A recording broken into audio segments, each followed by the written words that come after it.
Hello everyone, I'm Bruffy1322 and I just wanted to do a quick follow-up to Rockstar's removal of vehicles from GTA Online because we are now 3 years from that happening and 64 vehicles remain that are inaccessible in GTA Online except when Rockstar makes them available for sale on an event week. Now the latest one to come back permanently was the Lynx when it had its price reduced recently. But 56 of those 64 vehicles have been made available to purchase 8 times or more in the last 3 years, with the average being around 11 to 12 times, so approximately 4 chances each year to buy these cars for 1 week at a time. Now, a quick reminder that this analysis doesn't include any vehicles that were removed but can be found on the street and stolen and stored in your garage and stuff like that. But watch my original video from 2 years ago now to get a full breakdown on how I cover and continue to cover this topic. I'll link both videos for after 1 year and 2 year down below in the description and the pinned comment. Now, Halloween cars like the Romero Hearse and the Frankensteiner get a bit of a bump in this since they're available for 5 weeks each year around Halloween, but basically no times beyond that, except for the Tornado Rat Rod, which is available during those times as well, but also at other times. It's sort of a regularly made available car, and it was the first car to hit the current highest number of times made purchasable at 15 back in April 2026. The latest event week added the 770 to that list, and those two sit at the top on 15. The Coquette, GT500, Rapid GT Classic and Coquette Blackfin are all just below those two on 14. Everything else is 13 or less. Now at the other end of this table, the Lifeguard and the two Roosevelts are the first below 8 at 5 and 4 times of availability respectively. Then comes the once per year Independence Day Sovereign and Liberator on 3 each.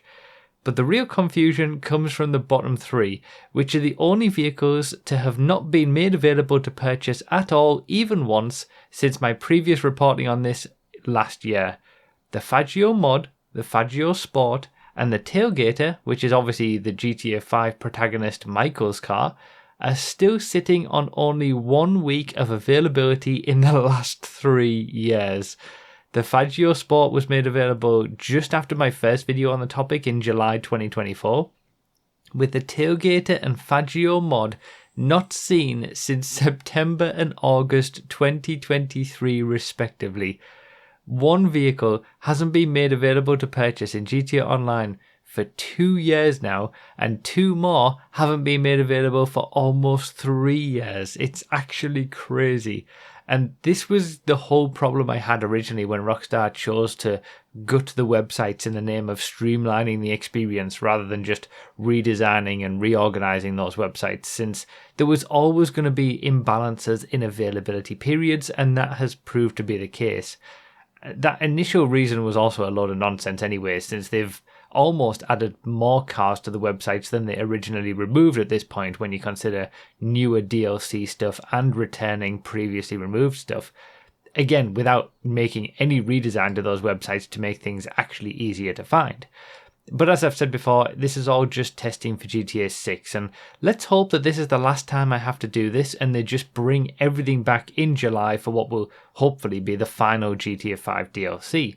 But as long as this is a thing, I'll continue to make these yearly videos and rally against what was one of the most atrocious and anti-player decisions I think Rockstar has ever made for GTA Online, and it's certainly one that I don't intend to forget easily. The fact that the Tailgater is such a classic vehicle for GTA Online, for GTA 5 in general, Michael's car, hasn't been made available to purchase for almost 3 years is just insane. And, you know, this is going to be baked in from the start for GTA 6, so get used to it, I suppose. But yeah, just a quick update. I wanted to let you guys know on how that was going, what the top cars are, what the most frequently made available cars are, and what the worst ones are. And it's still the same story as the last time I covered it, actually. Again, I'll link those videos down below. So yeah, I'll see you next time.